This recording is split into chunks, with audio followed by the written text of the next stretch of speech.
Olá, meus irmãos, Deus os abençoe, em nome de nosso Senhor Jesus Cristo. Para mim é um grande privilégio estar aqui nesta hora para poder compartilhar mais alguns parágrafos da mensagem O Desvelar de Deus. Essa mensagem, ela abre o nosso entendimento para conhecer mais a respeito de Jesus Cristo em sua obra aqui no tempo do fim, para trazer à igreja a condição de fé para o arrebatamento. Eu quero tomar uma pequena escritura no livro de Efésios, capítulo 1, onde o profeta disse que haveria um novo Efésios, uma igreja totalmente liderada pelo Espírito Santo e uma igreja que teve a sua fé restaurada para crer em cada palavra que está escrita na Bíblia e em cada mensagem pregada pelo anjo de Malaquias, capítulo 4, que é o mesmo anjo de Apocalipse 10, verso 7. Vamos lembrar, diante de Deus haviam 7 lâmpadas, 7 estrelas, 7 mensageiros. No capítulo 4, versículo 5 de Apocalipse está escrito: e do trono saíam relâmpagos e trovões e vozes. Diante do trono ardiam 7 lâmpadas de fogo, as quais são os 7 Espíritos de Deus. No capítulo 5, verso 6, nós temos: e olhei, e eis que estava no meio do trono e dos 4 animais viventes, e entre os anciãos, um cordeiro, como havendo sido morto, e tinha 7 pontas, 7 olhos, que são os 7 Espíritos de Deus enviados a toda a terra. Evidentemente que Deus não possui 7 Espíritos, mas foram 7 manifestações do Espírito de Deus. Cada uma dessas 7 vozes era a voz de Deus. O profeta na mensagem Apocalipse, capítulo 4, terceira parte, parágrafo 116, ele diz: agora, a voz do trono. Observe neste trono. Diante do trono havia 7 estrelas. A voz das estrelas. Veja, vozes. Veja, aqui em Apocalipse capítulo 4 e também Apocalipse capítulo 5. E do trono saíam relâmpagos e trovões e vozes. Não uma voz. Vozes, plural. O que era isto? Deus falando à igreja, refletindo a si mesmo através dos 7 Espíritos. Quando um verdadeiro ungido de Deus fala, é a voz de Deus. Rejeitá-lo é remover o castiçal. Veja, vozes, a voz das 7 eras da igreja, as vozes falando com trovão e relâmpago. Por isso, disse o profeta que haveria um novo Efésios. Do que se trata? A primeira coisa que nós temos que saber, que ao nos aproximarmos da Bíblia e da mensagem, nós estamos pisando em terra santa. Essa terra santa é porque a palavra é Deus. A Bíblia é Deus e a mensagem é Deus. A voz de Deus falando aqui no tempo do fim, a última era da igreja, ao último dos 7 castiçais. Nós sabemos, de acordo com Apocalipse 1, que os 7 castiçais são as 7 igrejas e que as 7 estrelas são os 7 mensageiros. Estrelas porque brilham de noite, olhos porque veem primeiro e veem mais longe. Um homem capta a visão, nós cantamos. Ele vai lá atrás, onde está o maná escondido, e ele capta a palavra, capta a profecia, e ele traz esse alimento em seu devido tempo, para a era em que ele está vivendo, e dá aos eleitos que também participam do maná escondido. Então essa última voz aqui, a voz de Malaquias 4, não é a voz de um pregador qualquer, é a voz de Deus. Rejeitar essa mensagem é rejeitar a Deus. Veja, atrás dessa mensagem, ou das 7 vozes, das 7 mensagens, está a vida do próprio Deus. A vida por trás da pregação, a vida por trás dessa voz. Veja, quando Pedro chega na Porta Formosa, em Atos, lá estava um coxo, mendigando. E por certo ele estendeu a sua canequinha à espera de uma esmola. Então Pedro, olhando para ele, veja, Pedro tinha aquela voz, mas ele também tinha aquela vida por trás dele. Não o Pedro homem, que nasceu pelo sexo, mas o Pedro cheio do Espírito Santo.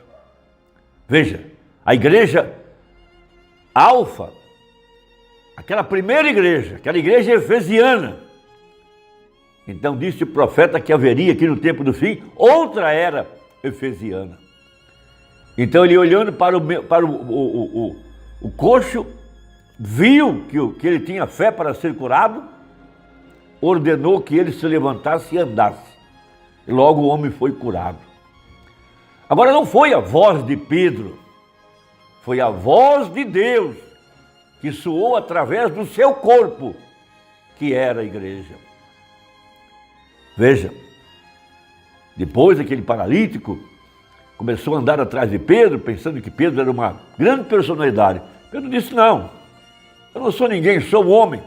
Foi a fé de Jesus, foi a fé dele que operou o milagre. Quando Pedro passava, a sombra dele curava os enfermos. Mas não era Pedro, era a vida que estava por trás daquela pele humana.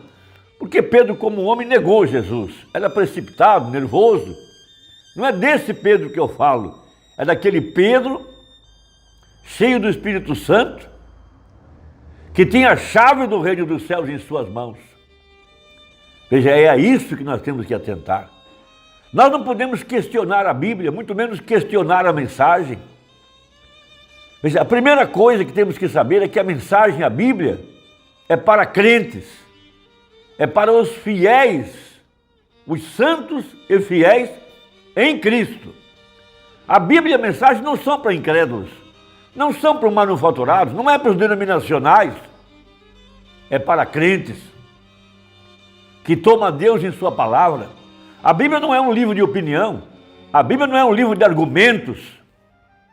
A Bíblia é a palavra de Deus. Deus fala e exige que nós creiamos, sem duvidar. Porque lá em Gênesis, o que arruinou a raça humana foi acrescentar algo à palavra, foi duvidar da palavra, foi ouvir a voz do diabo. Olha ao seu redor. De que vale essa civilização que temos aí hoje? De que vale essa ciência? De que vale essa medicina? De que vale filosofia? De que vale as tradições humanas? Os homens estão enfermos, estão neuróticos, estão nervosos, sua moral está decadente, pervertida, a família está pervertida, a sociedade está pervertida, o homem continua se enfermando, continua morrendo. De que adianta esse mundo sem Deus? Por isso que quando você chega diante dessa Bíblia, diante dessa mensagem, primeiro você tem que ser um crente. Primeiro tem que ser santificado. Veja, você tinha uma vida pecaminosa e Deus te regenerou, pelo novo nascimento, te deu o batismo com o Espírito Santo para você crer nele. E hoje você está aqui diante de Deus, santificado pela verdade, cheio do Espírito Santo, e cada verdade da Bíblia você diz um amém. Você glorifica a Deus. Por quê? Porque o Deus que escreveu a Bíblia está velado em sua vida. Então, veja, Paulo, apóstolo de Jesus Cristo, pela vontade de Deus, aos santos que estão em Éfeso e fiéis em Cristo Jesus, a vós graça e paz da parte de Deus nosso Senhor, ou de Deus nosso Pai, e da do Senhor Jesus Cristo. Então a Bíblia não é para incrédulos. Satanás cegou o entendimento das pessoas, o entendimento dos incrédulos, para não verem a glória de Deus. Mas nós, os crentes, fomos feitos para crer na palavra. Eu não dependo de mim para o meu futuro. Deus guarda o meu futuro. Aquele que começou a boa obra me levará até o final. Ele não deixará a verdadeira igreja cair e ser enganada. Porque nós somos feitos herança e co-herdeiros de Jesus Cristo. Por isso essa grande verdade de Deus velado em carne humana para esse dia. É esse mistério que está dando fé para o arrebatamento. É esse o mistério que nos transforma. Saber que Deus se escondeu, Ele é a vida que mora atrás de sua pele humana. Não é a sua própria vida, ou a minha vida, ou de quem quer que seja. Veja, parágrafo 185. Note, velado em carne humana. Moisés, com essa palavra, falando aquilo que havia de ser mais tarde colocado atrás da pele de texugo, assim é Cristo nosso Moisés. Cristo é nosso Moisés. Ele era Deus velado em carne humana, velado na natureza humana e em carne, isso mesmo. E Ele é o mesmo ontem, hoje e eternamente. Ele estava velado por peles de texugo. Hoje Ele está velado. E desta vez Ele estava velado em um homem. Agora note. Por isso que o profeta tinha como tema de suas campanhas: Jesus Cristo é o mesmo ontem, hoje e eternamente. Não repita isso, medita nisso. Veja,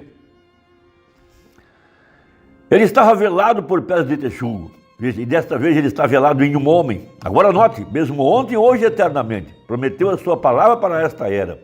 Ele ainda é Cristo, a palavra prometida para esta era, a sétima voz, a sétima lâmpada, o sétimo olho, o sétimo Espírito de Deus. Veja, ele ainda é Cristo, a palavra prometida para esta era, velada em carne humana. A palavra é Deus. A unção é uma pessoa. Veja, a palavra Cristo significa ungido. Veja, o ungido. Logo, Moisés era Cristo nos dias dele. Ele era ungido. Jeremias era Cristo nos dias dele, com uma porção da palavra para aquele dia. Porém, quando Jesus veio, ele veio como o Redentor ungido. E isso era tanto Moisés, como tudo que estava em Moisés, e toda a palavra e toda a divindade, corporalmente estava nele. E essa é a razão de todo o véu do templo ter rasgado e o propiciatório aparecer perfeitamente. Ele era ungido. Note, o véu em carne humana, a palavra prometida para esta era, também tem de ser velada. Note, membros de igreja, amantes do pecado e pecadores, não podem vê-la por causa do véu humano. A mensagem é para crentes. A Bíblia é para crentes. Não é para pregadores filosóficos, psicólogos, que pensam que pode tomar a mensagem e fazer uma referência dela, como se ela fosse uma enciclopédia de consulta. O véu foi rasgado, o selo foi revelado. Por isso Apocalipse significa revelação de Jesus Cristo, tirando o véu, conhecendo esse Deus, essa sétima voz, essa sétima estrela, esse sétimo olho. Irmão, Deus te abençoe e até a próxima, se Deus quiser, Em nome de Jesus. Amém.